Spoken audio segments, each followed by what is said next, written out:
For 28 years, a woman lay in a bed and did not move. Her heart beat. Her hair was brushed.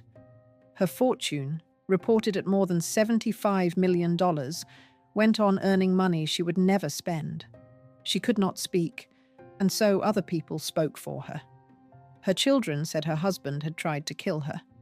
Her husband was convicted, and then he was freed, and then he was freed again. A book was written. A film was made. A famous actor won a golden statue for playing the man accused of stopping her heart. And through all of it, she lay still, in a silence that lasted almost 3 decades. This is the story of the woman inside that silence. Her name was Sunny. If you want the truth behind the women the cameras adored and the world quietly filed away, subscribe to Disposable Glamour, so the next story reaches you before the world forgets her too. Chapter 1. The heiress who was born on a train. She was born in a private railway carriage, and she inherited a fortune before she could walk. The story her family liked to tell was that she arrived in a hurry, in her father's own railway car, somewhere in Virginia, while the family was traveling north toward New York. It was the kind of birth that only a certain sort of money made possible. A birth on wheels, in motion, cushioned and private, and far from any public hospital ward. As a small child, they called her Choo Choo for the train. Then they called her Sunny for the light in her, and that second name stayed with her for the rest of her life, long after the light had gone out of the story. Her name was Martha Sharp Crawford. Her father was George Crawford, a man who had made his career in the machinery of American power in its most literal form, the utilities, the gas, and the electricity that ran through the walls of a growing country. He had been chairman of the Columbia Gas and Electric Company.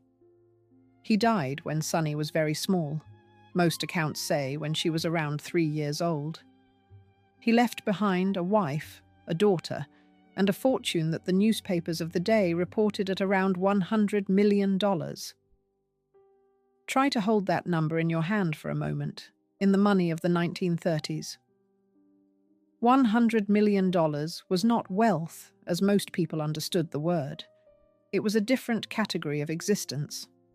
It meant that a girl who could not yet read was already one of the richest people in the United States. It meant lawyers and trustees and bankers arranging her life before she had any say in it.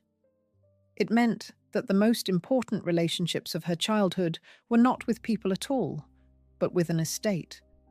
And there was more money still, on her mother's side. Her mother, Annie Laurie, held a fortune of her own, and later she married again, to a sculptor named Russell Aitken, and became Annie Laurie Aitken. And that fortune, too, would one day be reported at around $100 million in its own right. So Sunny grew up inside a double shelter of wealth, her father's and her mother's, insulated from every hardship that money could hold at bay. And money could hold a great deal at bay. It could buy the finest clothes, the best schools, the great houses, the summers abroad. It could buy the small army of people whose whole employment was the smoothing of a rich family's days. Above all, it could buy privacy, which for the very rich is its own kind of luxury, the freedom never to be jostled, never to be looked at by anyone who had not been invited to look. A childhood like hers was not so much lived as it was managed, arranged in advance by people she would never meet, funded by an income she did not understand, built to keep the world at a comfortable distance. What that money could not buy her, even then, was ease in the world. Because here is the first gap in the picture, the first small crack between the image and the person, and this channel is built on those cracks.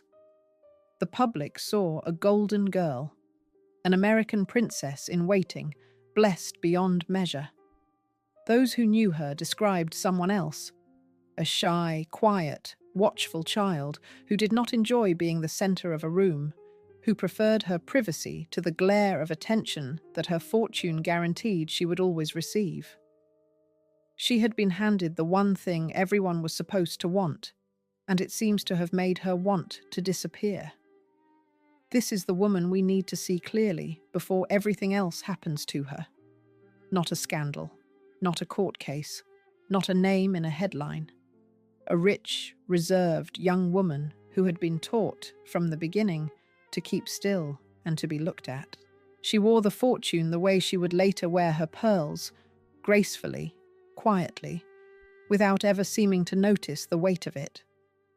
She learned early the great lesson of her class, that a woman of her position did not complain, did not raise her voice, did not make a scene. She had spent her whole life being looked at and saying nothing. She was raised to be admired, and she was raised to marry well.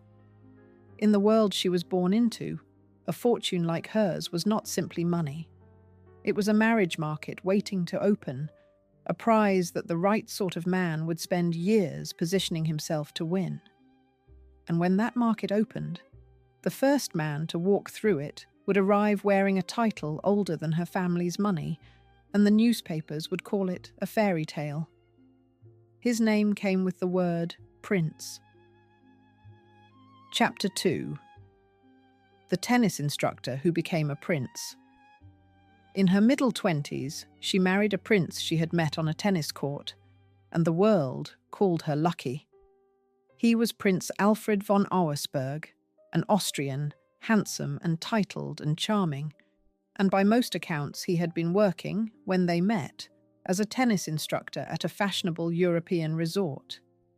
It is a detail worth holding, because it tells you exactly how the machinery of her world worked.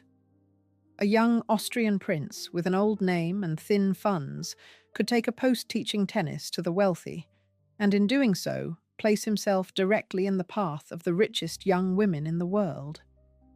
Sunny was exactly the sort of prize such a position was designed to catch. They married in the summer of 1957. She was in her middle 20s.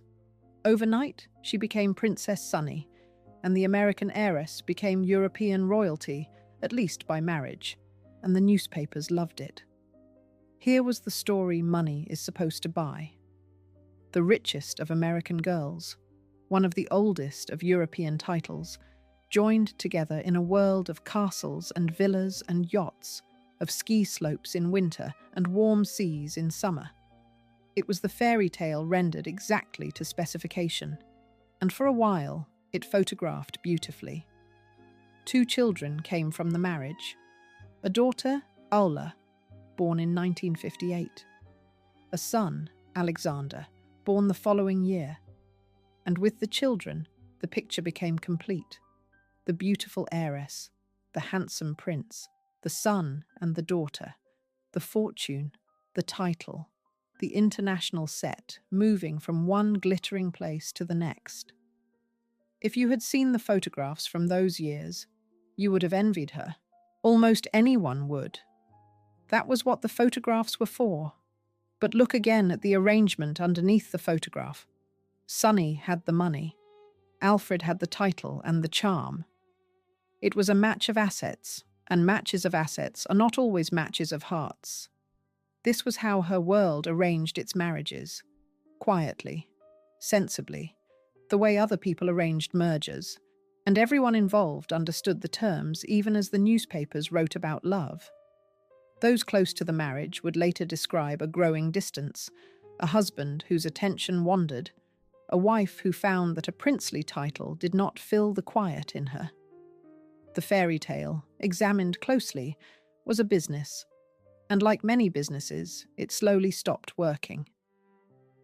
Consider the geography of a life like hers in those years. A townhouse in one city, an apartment in another, a house by the sea, rooms held ready in the great hotels of Europe, a large domestic staff across the properties, a wardrobe worth more than most families would earn across a lifetime, a calendar organized entirely around leisure and appearance, the season here, the season there, the endless soft work of being seen in the right places, wearing the right things beside the right people. For a woman who genuinely disliked being looked at, it was a strange sentence to be born to, and she served it beautifully because she had been trained to. And underneath the beauty, always, the numbers ran. Count them as they stood at the height of the marriage. A fortune reported in the tens of millions, growing quietly in trusts. 2 grand homes, 2 children with their own inheritances to come, a husband with a great name, and in his own right, very little money at all. Even in the fairy tale years, the arithmetic of the marriage was the arithmetic of who had brought what, and who would keep it if the marriage ever ended. It was a question no one asked aloud at the dinners and the openings. It was a question the lawyers had answered long before, in documents Sunny herself may barely have read. The marriage to Alfred lasted into the middle of the 1960s before it ended in divorce in 1965.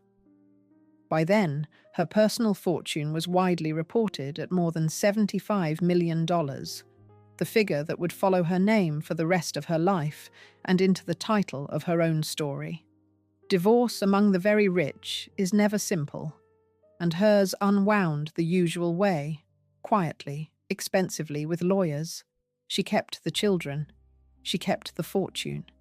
She kept, above all, the image, the composed and lovely woman who never made a scene, who let the marriage close without a public word. And here the pattern of her life comes into focus. She had been given everything and had chosen almost nothing, and now, still young, still rich, still guarded, she was free again, and the marriage market opened for a second time. The next man to walk through it would not have a fortune of his own. He would have something rarer and more dangerous. He would have polish, intelligence, and a name that sounded like the oldest aristocracy in Europe, worn by a man who had spent his whole life a step away from wealth, watching it, learning its habits, waiting for a door like this one to open. His name was Claus. Chapter 3. The Dane with no fortune of his own. Her second husband had a title, a Cambridge education, and no money at all. Claus von Bulow had been born in Denmark in the middle of the 1920s under a different name. He came into the world as Claus Borberg, and it was his mother's side that carried the aristocratic name he would later take for his own, the name von Bulow, a family that had given Denmark a minister of justice a generation before. He was clever, and he was cultivated, and he made himself into exactly the sort of man who could move through the highest rooms in Europe and America as though he had always belonged there. The name was borrowed, in a sense, taken from the grander side of his family, and worn so well that the world forgot it had ever been anything else. He was educated at Cambridge, in England, one of the finest universities in the world. He trained in the law in London, and then he attached himself to one of the richest men on earth, the oil billionaire Jean-Paul Getty, working for years as his personal assistant, close to a fortune so vast it made even Sunny's look small. That was the shape of Claus von Bulow. Always near great money, never himself in possession of it.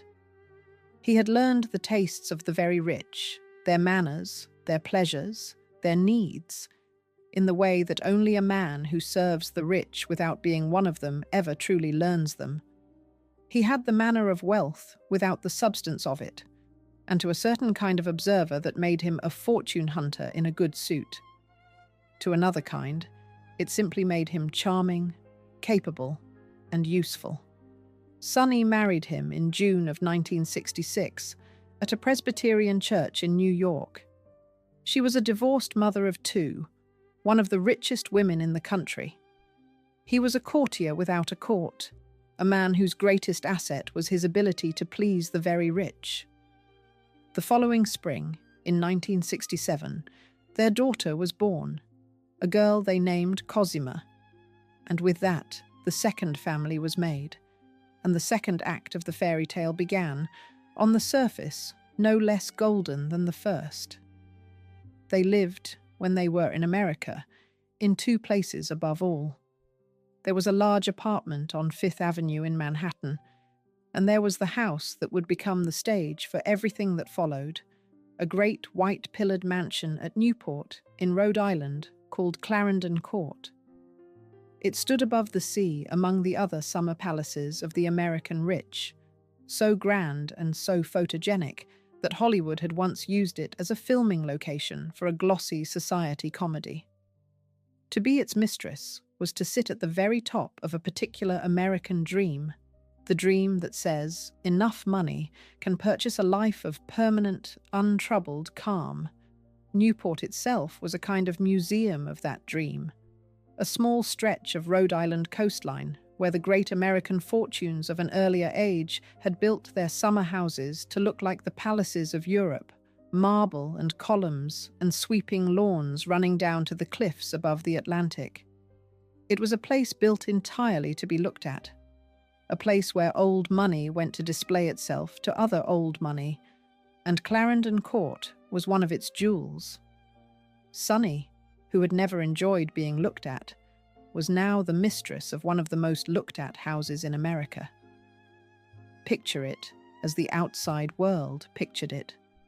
The pale house against the blue water, the lawns running down toward the cliffs, the rooms full of beautiful things, the paintings, the porcelain, the flowers arranged fresh each morning, the dinners, the staff moving silently through the halls, the wife who dressed exquisitely and spoke softly and asked for nothing. If wealth were happiness, this was happiness. Every surface said so, and the surfaces were all that most people would ever be allowed to see. But by now, you know how to read this channel. The surface is never the story. The story is always what the surface was built to hide. And behind the pale walls of Clarendon Court, inside the perfect house at the top of the perfect life, the marriage of Sunny and Claus von Bulow was quietly failing, in ways that no photograph would ever show, in ways that would only become visible when a woman was found on a bathroom floor and the whole gleaming structure was pulled apart in a courtroom for the world to see. For now, though, hold the image at its peak.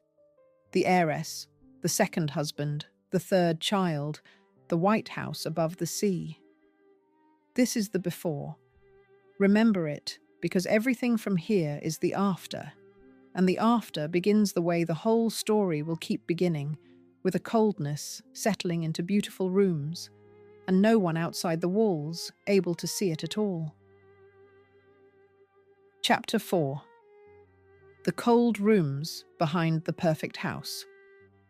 In the great white house above the sea, two people lived apart while the world saw one marriage. Everything we can say about the private reality of that marriage has to be said carefully, because almost all of it was said, first, in a courtroom, by people who had reasons to shape it. So hold two things at once. Hold the picture. And hold the knowledge that every version of that picture came from someone with a stake in how it looked. What the accounts agree on is a growing distance. By the end of the 1970s, the marriage of Sunny and Claus von Bulow was widely described as cold and increasingly separate. They kept the same houses but lived, more and more, apart within them. Claus spent his time in New York while Sunny stayed at Newport, or the other way around, two people orbiting the same fortune without meeting at its center. There was talk, later aired in open court, that Claus had formed a relationship with another woman, and that Sunny knew, and that a wife who had spent her whole life being admired now felt, in her own home, unwanted. That relationship was part of the story the prosecution would one day tell.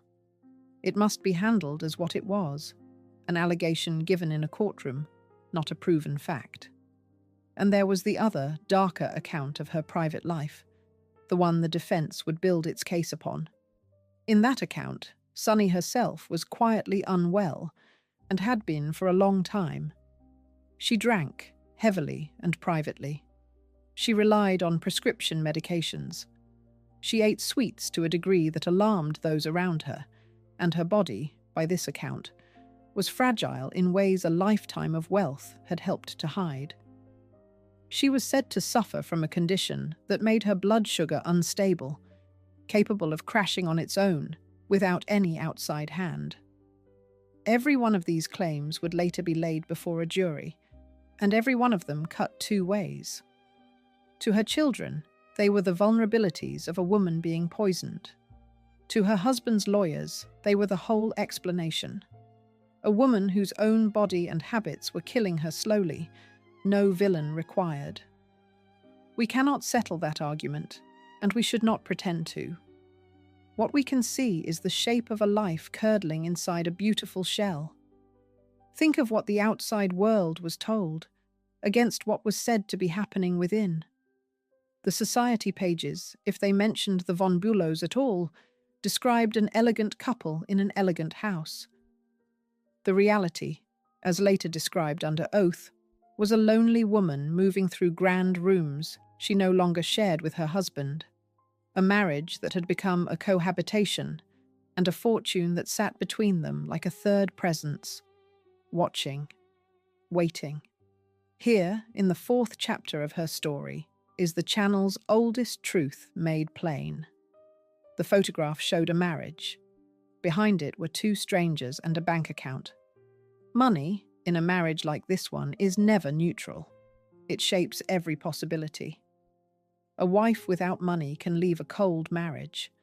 A wife whose entire identity, whose entire world, is built upon a fortune held in trusts and managed by lawyers, finds leaving harder to imagine. Her wealth, the thing that made her the envy of everyone who read about her, was also the thing that pinned her in place, because a woman that rich does not simply pack a bag and start again. She is the center of an institution, and institutions do not walk out of their own front doors. And a husband who has spent his life near great wealth without holding it knows precisely what his wife's death would be worth to him. Under the arrangements in place, on Sonny's death, Claus stood to receive a sum later reported at more than $25 million, along with the income from a trust, reported at about $120,000 a year. That is the number the prosecution would one day place at the center of everything, the alleged motive, and it too must be named as what it was, a theory of the case, argued by one side, denied by the other. But whether or not it was a motive, it was certainly a fact. The man in the cold house stood to become, on the day his wife died, richer than he had ever been in his life. Count the pressures gathering in those cold rooms. A marriage of more than a decade, emptied of warmth. A wife described by the people who would later defend her husband as drinking and medicating herself toward the edge. A husband alleged, by the people who would later accuse him, to want her gone. A fortune of more than $75 million sitting at the heart of it. More than 25 million of it set to fall to the husband on her death. 2 young adult children from her first marriage, watching their mother and watching the man beside her. And a daughter, Cosima, still a girl, who loved her father. Every element of the tragedy to come was already in the house. All it needed was a night. The night came at Christmas. It always seems to, in this story. Twice, at the season built for family and warmth, in the great house above the winter sea, Sonny von Bulow would fall into a darkness she could not climb out of. The first time, she came back. The people who loved her would spend years arguing about why she went down at all, and the argument would never end, because the only witness who mattered would never speak again. Chapter 5. The first Christmas she did not wake up from. On the day after Christmas, she collapsed, and the doctors could not explain why her blood sugar had crashed. It was December of 1979. The family had gathered at Newport for the holiday, in the great white house, with its fires lit and its rooms dressed for Christmas. And then, on the day after Christmas, Claus von Bulow fell into a coma. She was found unresponsive and rushed to hospital, and there the doctors fought to bring her back. What they found, when they examined her, was that her blood sugar had fallen to a dangerously low level. This is the condition called hypoglycemia, and in a healthy person it does not simply happen without a cause. The body works hard to keep blood sugar within a safe range. For it to crash so far that a woman falls unconscious, something has to drive it down. Either the body itself is failing to regulate, or something has been introduced that pushes the sugar down and does not stop. That single question, what drove the sugar down, would become the question on which a man's freedom and the memory of a woman's life would eventually turn. At the time, no one treated it as a crime. It was a frightening medical emergency, the sudden collapse of a wealthy woman in her own home at Christmas, and then, to everyone's relief, her recovery. Because she did recover. She came back from that first coma. She woke, and she returned to her life, and for a while the episode was filed away as exactly what it appeared to be. A health crisis survived. There were no charges, no investigation, no suspicion spoken aloud. A rich woman had been very ill, and then she was better, and the family went on. But nothing in this story stays filed away. Later, when the second Christmas came and did not release her, that first coma would be pulled back out and held up to the light, and each side would read it differently. To her children, the first coma became the first attempt, a rehearsal, a warning they had failed to understand in time.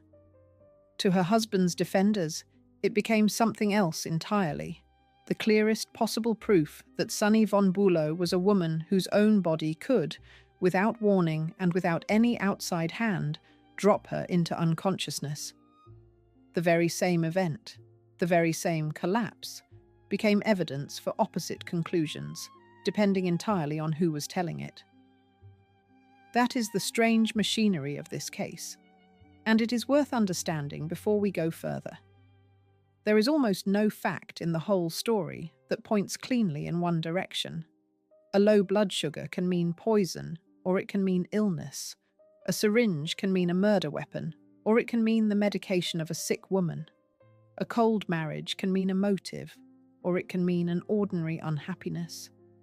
Everything is a mirror, and what you see in it depends on where you are standing. The prosecution stood with the children. The defense stood with the husband. And Sunny, the only person who knew what had actually happened in her own body, could not stand anywhere at all, because after the second Christmas, she would never speak again. Look at the scale of what was already at stake by the end of 1979, when the first coma came. A fortune of more than $75 million.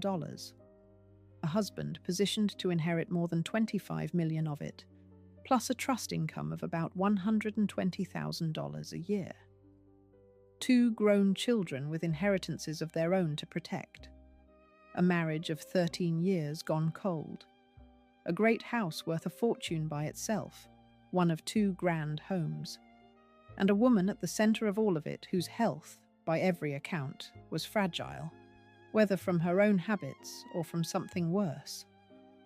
The pieces were on the board. The first coma moved them, though no one yet understood that a game had begun. There is a reason the first coma was so easily set aside, and it matters to everything that came after. Wealthy families do not go looking for murder in their own drawing rooms. When a much-loved woman collapses at Christmas and then recovers, the natural reading is illness, not crime, and illness was exactly what the doctors first described. A frightening episode, a dangerously low reading, a recovery, a great relief. No one examines a survived Christmas the way they would examine a death. and so the household simply exhaled, and the one moment that might later have been studied most closely became instead the moment everyone most wanted to put behind them. It would take a second Christmas, and a far worse one, before anyone went back and asked what the first had really been. By then, the woman who might have answered was already beyond answering, and the question passed, like everything else in this story, straight into the hands of lawyers. For one more year, life went on. Sonny recovered, and the family returned outwardly to its careful routines. But the distance in the marriage did not close, and the fragility did not lift, and the fortune did not stop being worth what it was worth. And when the calendar turned back around toward the end of 1980, and Christmas came again to Clarendon Court, the family gathered once more in the beautiful rooms above the sea, in the same house, in the same season, around the same woman. This time, when Sonny von Bulow went down, she did not come back up. Chapter 6. The Morning on the Marble Floor. A year later, almost to the day, they found her on the bathroom floor, and this time she stayed there. It was the 21st of December, 1980. Christmas at Clarendon Court again, the second in a row to end in catastrophe. Sometime in the night, or the early morning, Sonny von Bulow collapsed in a bathroom of the great house, and she was found there, on the cold floor, unconscious. This time there was no bringing her back. The lack of oxygen to her brain during those unconscious hours did damage that could not be undone. When the doctors had finished their work, the verdict was the one that would define the rest of her long life. She had fallen into a persistent vegetative state. Her body lived. Her mind, in any sense that let her know herself or the world, was gone. She was in her late 40s, and her conscious life, for all purposes, was already over. Stop here, because this is the true center of the whole story, and it is easy to rush past it toward the courtroom drama that follows. A woman was alive, and would remain alive, her heart beating, her lungs filling, for almost 28 more years, and in all that time she would never open her eyes to anything. Everything that came next, the accusations, the trials, the book, the film, the fortune fought over in front of the world, all of it happened around a silent, breathing body that could take no part in any of it.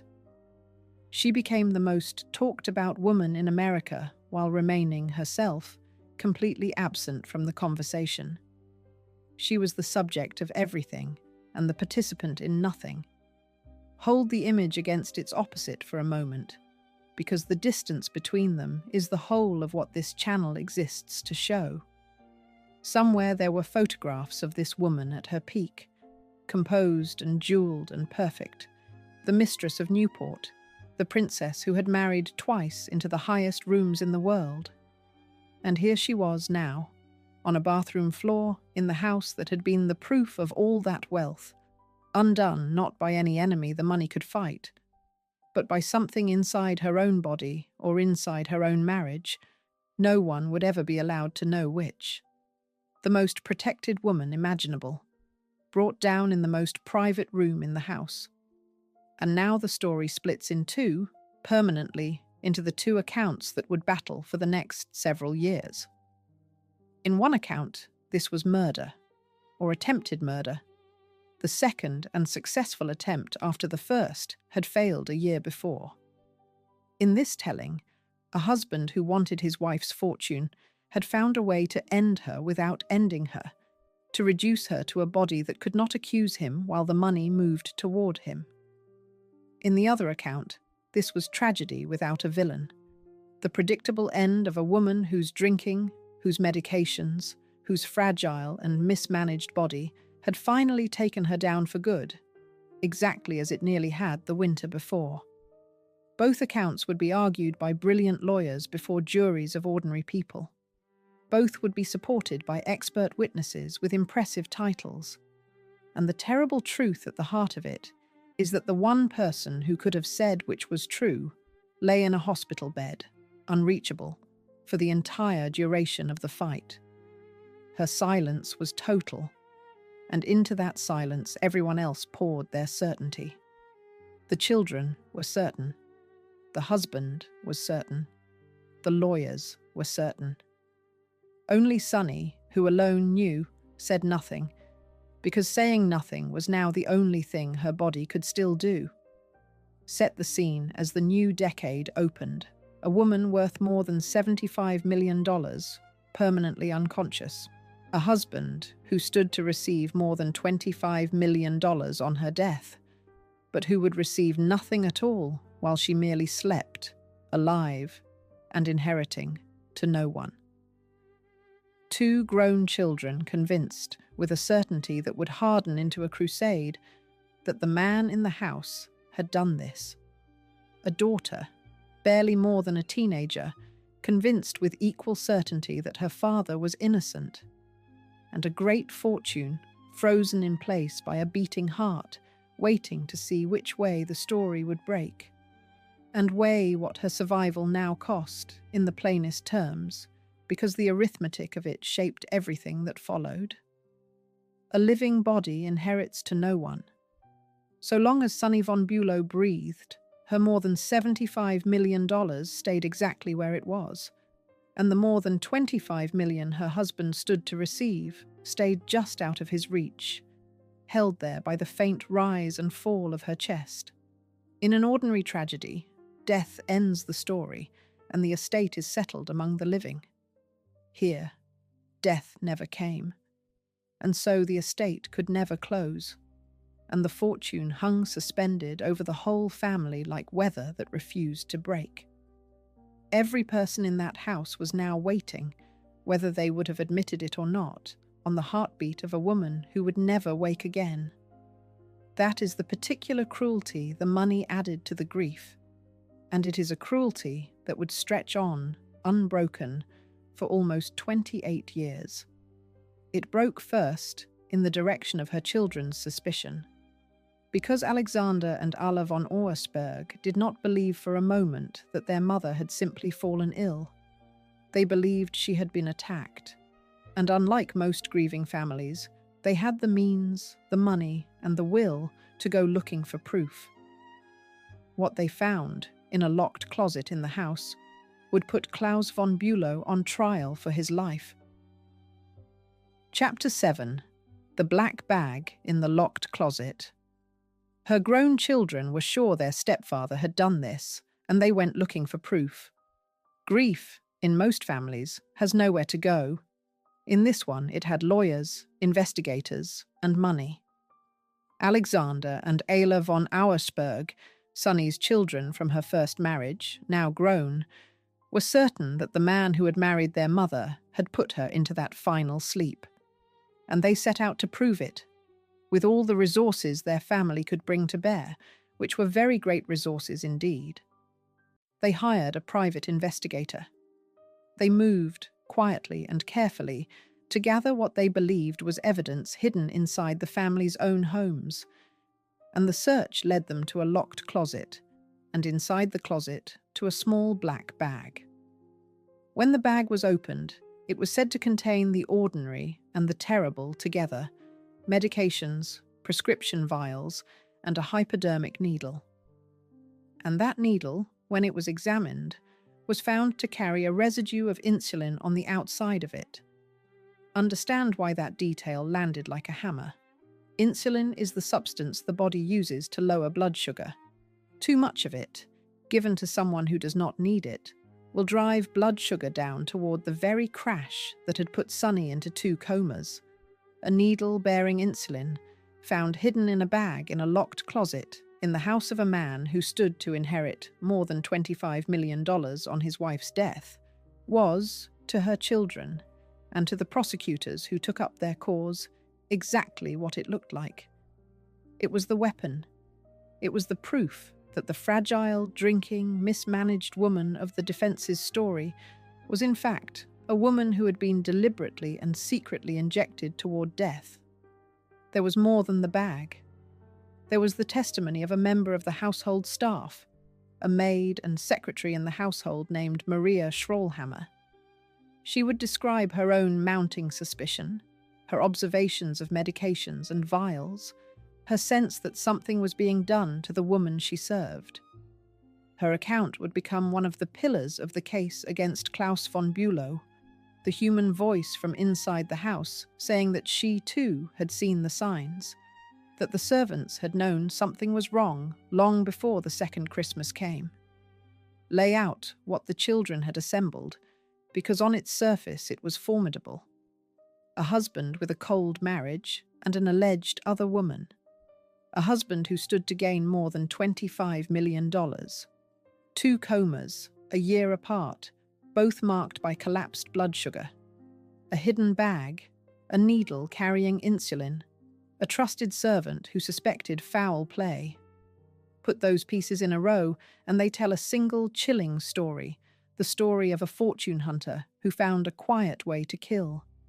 That is the story the state of Rhode Island would take into a courtroom, and for a while, it would win.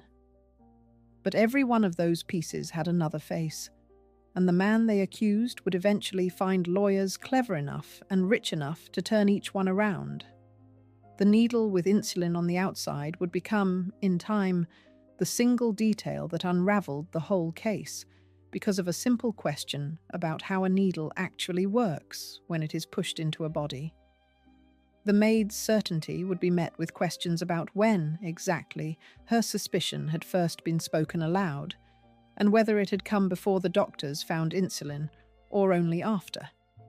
The private search that produced the bag would itself become a problem, because evidence gathered by a grieving family and its hired investigators, rather than by the state under the ordinary rules, is evidence a clever lawyer can attack at its root.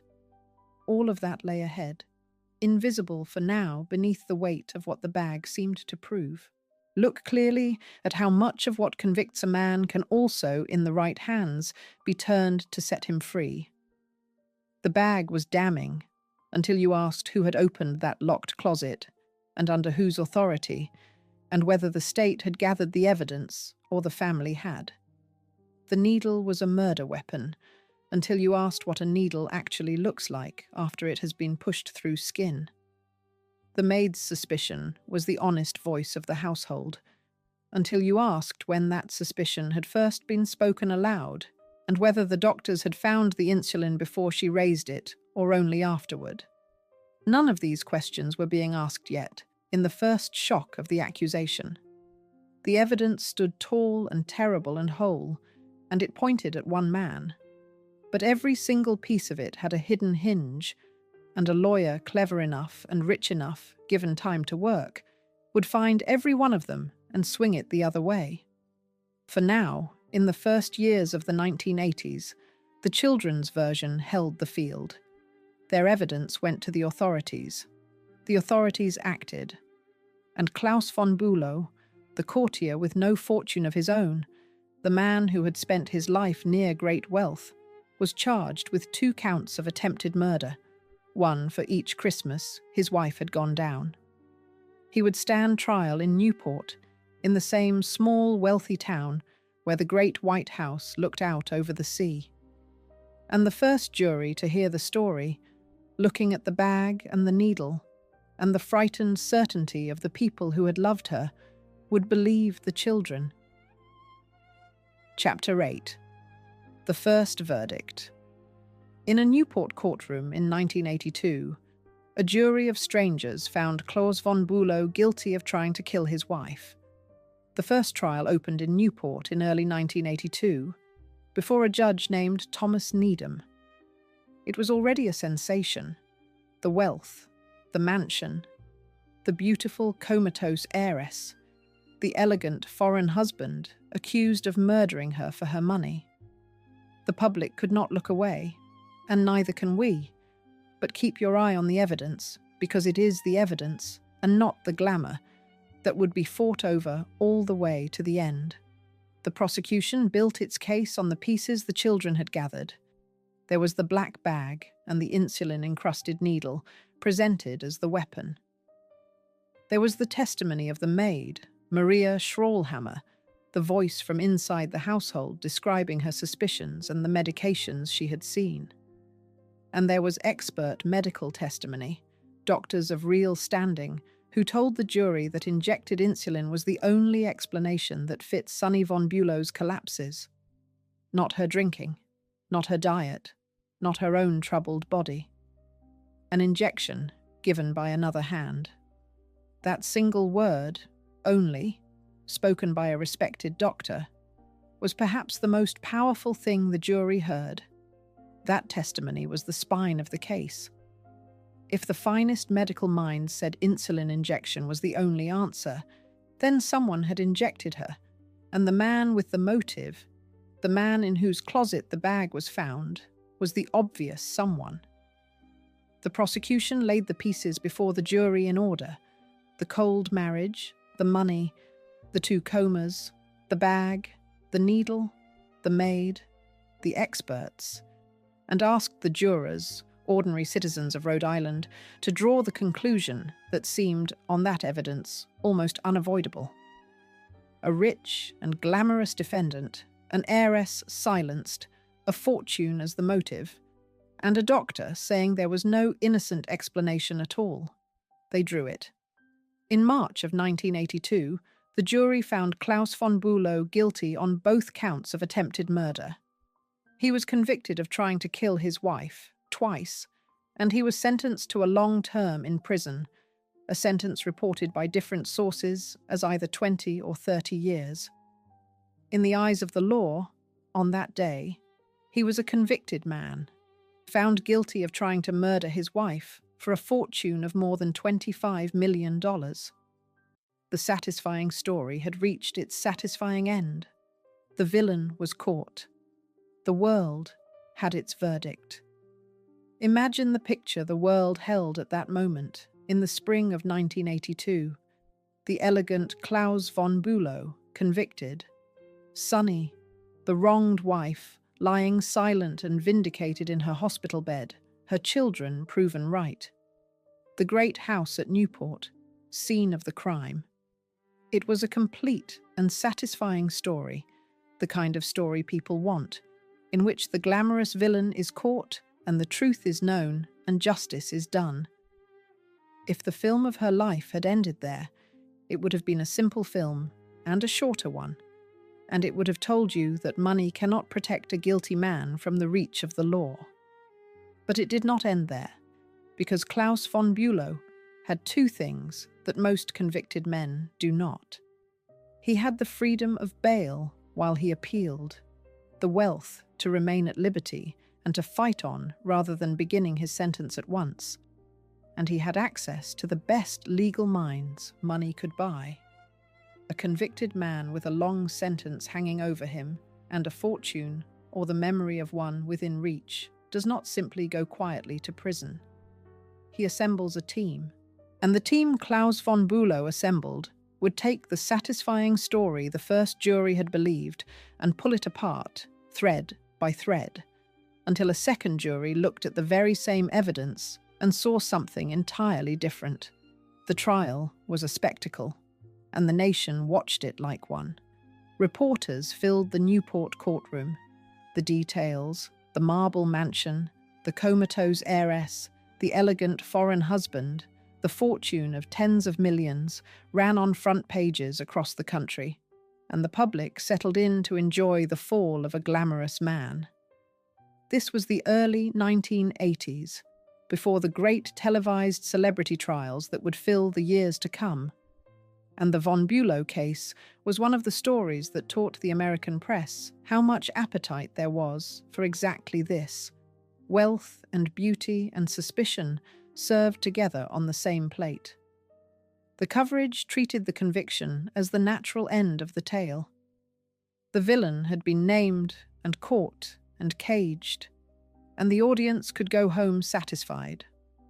What almost no one watching understood in the spring of 1982 was that a conviction is not the end of anything, and that the real contest, the one that would actually decide the memory of this woman and the freedom of this man, was only just about to begin. The man who would lead that unraveling was not a trial lawyer at all. He was a professor, one of the most famous legal minds in America. And the first thing he found was not in the mansion or the bag or the needle. It was in a set of private notes written by a lawyer that the men who convicted Claus von Bulow had used, and that the defense had never once been allowed to see. Chapter 9. How a Convicted Man Walked Free. A Harvard professor read a lawyer's private notes and found the crack that would open the whole case. His name was Alan Dershowitz, a professor at Harvard Law School, and Claus von Bulow hired him to handle the appeal. Dershowitz did not treat the case as a matter of glamour or gossip.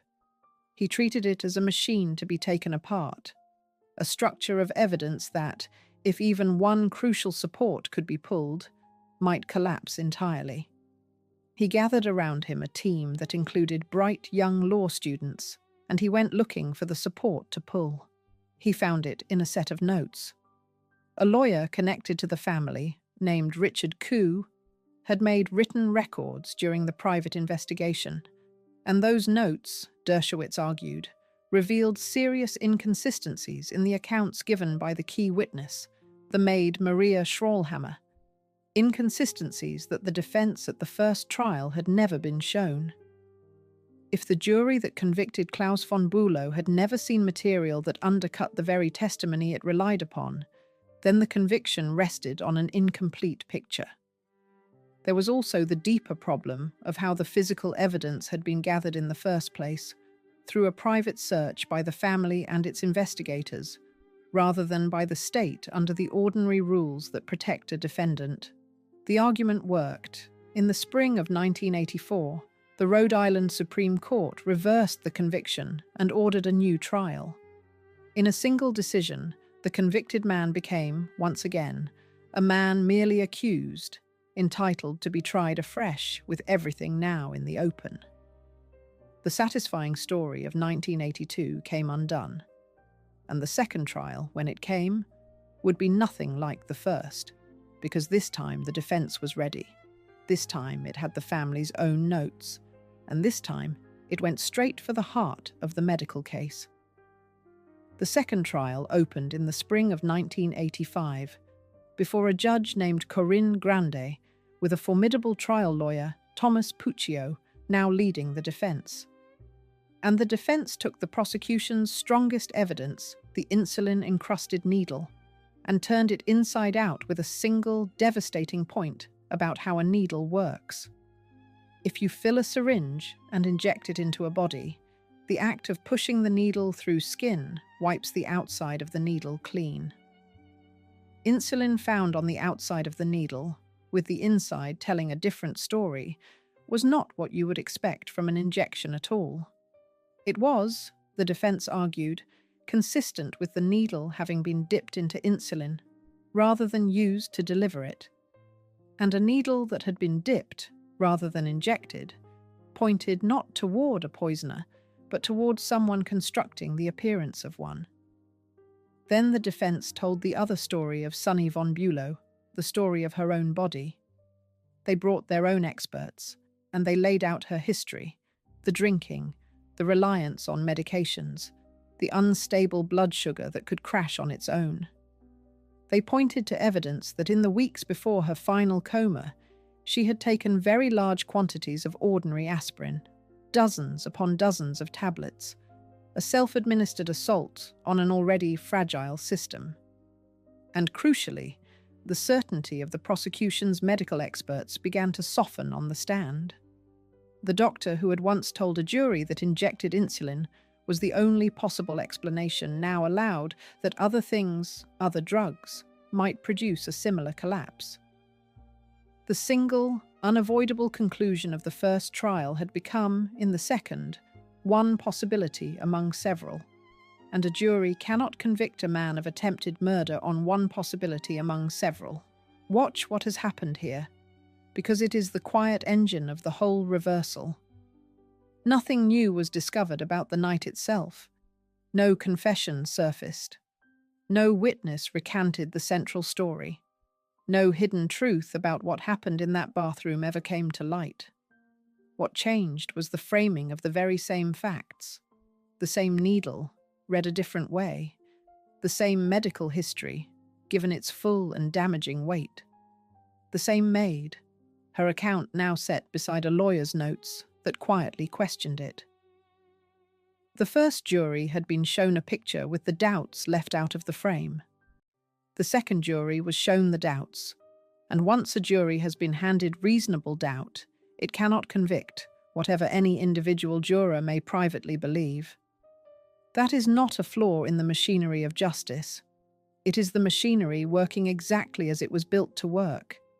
And it is also the precise reason that the truth of what happened to Sonny von Bulow walked out of that second courtroom exactly as hidden as it had walked in. On the 10th of June, 1985, the jury returned its verdict. Not guilty, on both counts. Claus von Bulow, convicted 3 years earlier of trying to murder his wife, walked out of the courtroom a free and legally innocent man. He had walked free twice now, once when the higher court threw out his conviction, and once when a second jury, looking at the same evidence through a sharper lens, refused to convict him at all. No court would ever again find that he had harmed her. And here is the thing that must be said plainly, the thing this whole story turns on. No court had ever settled what actually happened to her. Those are two different things, and the space between them is where this story lives forever. The law had spoken, and what it said was not that he was innocent of the act, but that the state had not proven him guilty of it. What had truly happened on those 2 Christmas nights in the great house above the sea remained, and remains to this day, unknown. Chapter 10. The Price of Walking Away. To keep his freedom clean, he gave up everything her money had ever promised him. An acquittal ends a criminal case. It does not end a family's certainty. Sonny's children, Alexander and Ayla, had lost in the criminal courts, but they had another weapon, and they used it. They brought a civil lawsuit against Claus von Bulow, seeking $56 million, and repeating in that suit the very accusation the criminal jury had rejected, that he had tried to kill their mother with insulin in order to inherit her money. We should be careful here, and the care matters, because a civil suit is not a criminal trial, and settling one is not a confession. Cases are settled for many reasons: to end the ruinous cost of a fight, to close a wound, to buy peace. But watch what the settlement actually required, because it tells you something about what walking away was worth. In December of 1987, before the civil case could reach a jury, it was settled, and the terms were not really about money changing hands from one side to the other. They were about renunciation.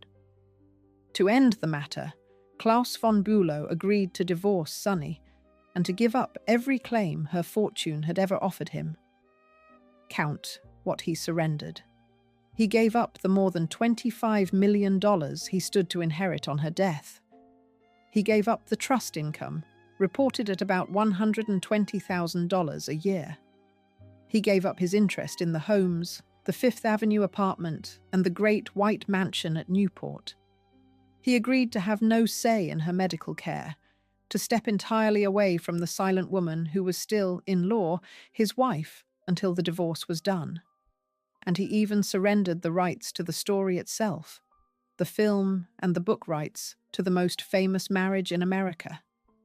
Everything the fortune had ever promised him from the day he married her, he signed away in a single agreement. In exchange, the children gave something back, and it was the most human piece of the whole cold arrangement. Cosima, the daughter of Sonny and Claus, had stood by her father through everything, believing in his innocence with the fierce loyalty of a child who cannot accept the accusation against her parent. And for that loyalty, she had been punished. Her grandmother, Sonny's own mother, Annie Laurie Aitken, had cut Cosima out of her will for taking Claus's side against the family. As part of the settlement, the von Auersperg children agreed to restore Cosima's place so that she would once again inherit her share, reported as 1/3, of her grandmother's estate of about $100 million. A daughter's love for her father had cost her a fortune, and the settlement, among all its renunciations, quietly gave it back. There is a grim symmetry in a settlement built entirely out of things given up. Claus von Bulow surrendered the money, the homes, the trust income, the story rights, and his place at his wife's side, and in return, the one thing he most wanted was handed back, not to him, but to his daughter. The family had reached for the only leverage a great fortune ever really leaves, the power to include a person or to cut them out, and they had used it twice, first against Cosima to punish her loyalty to her father, and then, in the settlement, in her favour, to close the whole matter, even here, at the very end, with a woman lying silent and unknowing in a hospital bed. The currency of the affair was never truth, and it was never justice. It was inheritance. Who was in the will, and who was out of it, and what each side would trade to move a name from one column to the other. Follow this entire story from the birth on the private train to the settlement in 1987, and you will find the same thread running through all of it, the fortune deciding everything, the fortune shaping every marriage and every accusation and every last agreement. And so we arrive at the strangest truth of this whole affair. We watched a criminal trial, and a reversal, and a second trial, and an acquittal, and we came away not knowing what happened to Sonny von Bulow. But we do know this.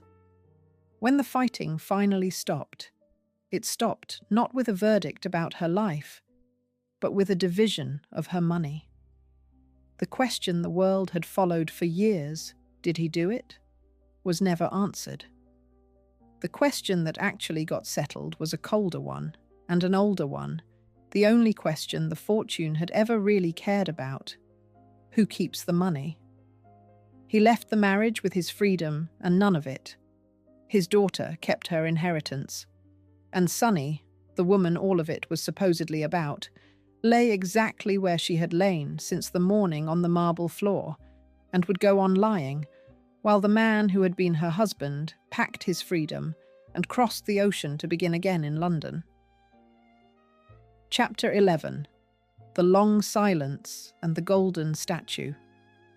While she lay unconscious, her marriage became a best-selling book and then a film that won an Oscar. Here is what happened to the story after the people in it stopped fighting over it. It became entertainment. Alan Dershowitz, the professor who had engineered the reversal, wrote a book about the case and called it Reversal of Fortune, and it was published in 1986, and it sold. Then, in 1990, came the film of the same name, and it was not a small film. The actor who played Claus von Bulow, Jeremy Irons, gave a performance so admired that he won the Academy Award for Best Actor, the Golden Statue, Hollywood's highest honor, for portraying the man who had been accused of stopping Sonny von Bulow's heart. Sit with the arrangement of that, because it is the whole channel in a single fact. A woman lay in a bed, unable to move or speak or know anything at all. And out in the world, her tragedy was turned into a book people bought and a film people paid to see. And an actor stood on a stage in a beautiful suit and lifted a gold statue into the air and thanked the industry for the honor, for playing a man whose wife lay silent because of events no court could explain. The glamour machine that had built her image as a serene heiress had found one last use for her. It made her ruin into a show, and it gave out a prize for the telling of it. And through all of it, the years simply passed over the real woman. She did not die when the trials ended. She did not die when the book was published or the film was made. She lay in her long silence, cared for around the clock, a fortune spending itself quietly to keep her body alive for almost 28 years. Think of everything that filled the world across those years while Sonny von Bulow lay unchanged. Presidents came and went, whole decades turned over. Her children grew older, and her daughter grew up and lived a life. And she remained exactly as the second Christmas had left her, breathing, still absent, a woman kept alive by the very wealth that had made her a target, in a silence that only that wealth could have afforded to sustain for so long. She died at last on the 6th of December in 2008, in a nursing home, aged 76. Almost 28 years had passed since the morning she was found on the bathroom floor. She was buried under her birth name, Martha Sharp Crawford, the name she had carried before a prince and a Danish courtier, and a courtroom and a film ever attached themselves to her. Claus von Bulow outlived her by more than a decade. He died quietly in London in 2019 at the age of 92, a free man to the end, having spent the last 30 years of his life far from the Great White House and the woman he had once stood trial for trying to kill. There is a particular horror in how long the silence lasted, and it is worth measuring against the shape of a whole human life. A child born on the very morning Sonny von Bulow collapsed would have grown up, left school, finished a university education, begun a career, perhaps married, and had children of their own, all in the years she lay unmoving in that bed. Almost 28 years is not a coma as most people picture one, a matter of weeks or months before a waking or a death. It is very nearly a second lifetime, lived out in full by everyone around her while she lived none of it. Her children aged. Her daughter grew up. Her first husband fell into his own long sleep and died. Her second husband was tried, freed, divorced, and settled into a new life across an ocean. And still she lay there, breathing, tended, unchanged. The fortune that paid for that endless care was the very same fortune that had made her a target, if a target is what she truly was. And only wealth on her scale could have kept a silent body so completely tended for so unimaginably long. And there is one more cruelty in the record, a symmetry so dark it would seem invented if it were not true. Sonny's first husband, the prince, Alfred von Auersperg, the handsome tennis instructor she had married in her 20s, suffered a serious brain injury in a car accident in the early 1980s, and he too fell into a coma, and he too lay unconscious for years before he died in 1992. Both of the men who had married her, for her fortune or beside it, are bound to her now by the same terrible image. She was the woman lost to a long unconsciousness, and so, in the end, was the very first man who ever put a ring on her hand. Chapter 12. What we owe the woman in the photograph. She spent her whole life being looked at and saying nothing, and we remember her for the years she could not know we were watching. So what are we left with at the end of it? Not an answer. This story has no verdict to give us about what happened on those 2 Christmas nights, and anyone who tells you otherwise is selling you the certainty the courts themselves could never reach. What we are left with instead is a woman, and a fortune, and the gap between them, which is the only country this channel has ever really travelled through.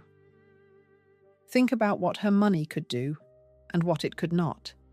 It could buy her a berth on a private train, and a childhood insulated from every hardship. It could buy her a prince and a palace, and a second husband with a borrowed name. It could buy the finest doctors, and at the very end, the strange and terrible luxury of a body kept breathing for almost 28 years after the mind inside it was gone. It could buy her husband the finest lawyers in the country, and it could buy him, in the end, his freedom, twice over. Money could buy all of that. It could not buy her a single happy marriage. It could not buy her a conscious old age. It could not buy her the one thing the fortune was always supposed to guarantee: a life of untroubled calm behind the pale walls of the beautiful house. And there is a darker thing the money did, the thing this story exists to show. The moment Sonny von Bulow fell silent, her fortune turned the people around her into opposing armies. It turned her children against her husband. It turned her husband's freedom into a negotiation over inheritance. It turned her own daughter's love for her father into a reason to be cut out of a will. And it turned her unconscious body into a piece of contested property, argued over in courtrooms and settlements, while she lay unable to know that any of it was happening. She could not be simply loved, and she could not be simply mourned. Because of the fortune, she had to be litigated. We did this too, and we should say so. We bought the book. We watched the film. We gave the golden statue for the telling of her ruin. We turned a private, guarded woman, a woman who had spent her whole life trying not to be looked at, into a spectacle she could not consent to and could not even witness. We were fascinated by the mansion and the money and the mystery, by everything except the actual woman lying silent at the center of it. She had spent her whole life being looked at and saying nothing. And in the end, we remember her only for the 28 years she spent unable to know that we were watching. So think of the women like her, every woman who was handed a fortune instead of a childhood, every woman who was married for what she carried rather than for who she was, every woman who was taught to keep still and to be beautiful and to make no scene, until keeping still became the whole of what the world remembered about her. Every woman whose silence we turned into a story, and whose story we turned into a show. We looked at all of them, and we called it fascination, and we called it sympathy, and we asked them, in the end, for nothing but the photograph. And notice what we were really watching across all those years of headlines. Not a woman. A woman was the one thing the story never actually contained. We were watching a fortune move through a family the way a current moves through water, lighting up everyone it touched and darkening everyone it left behind. We were watching lawyers and experts and a famous professor and a film star with a golden statue. We were watching everything except Sunny herself, who lay just off the edge of every frame, silent, unreachable, the empty center around which all the noise so carefully arranged itself. The most famous woman in America for almost 3 decades, and not once in all that time did any of us ever hear her speak. There is a grave, and it does not say Sunny, and it does not say von Bulow, the names, the fortune, and the scandal gave her. It says Martha Sharp Crawford, the name she was born with, on a train, in a hurry, before any of it began. Strip away the money and the marriages and the courtrooms and the film, and that is who lies there. Not the heiress, not the wronged wife, not the woman in the famous case. Just Martha, a girl who was born rich and taught to keep still, and who kept still in the end for 28 years, while the rest of us looked on and looked away, and never once asked what she would have wanted us to see. If this is the kind of story you want more of, the truth underneath the photograph, subscribe to Disposable Glamour. And tell me this in the comments. If Sunny could have spoken in those 28 silent years, what do you think she would have wanted us to finally see? Say where you are watching from, and share this with someone who still believes that enough money can keep a person safe.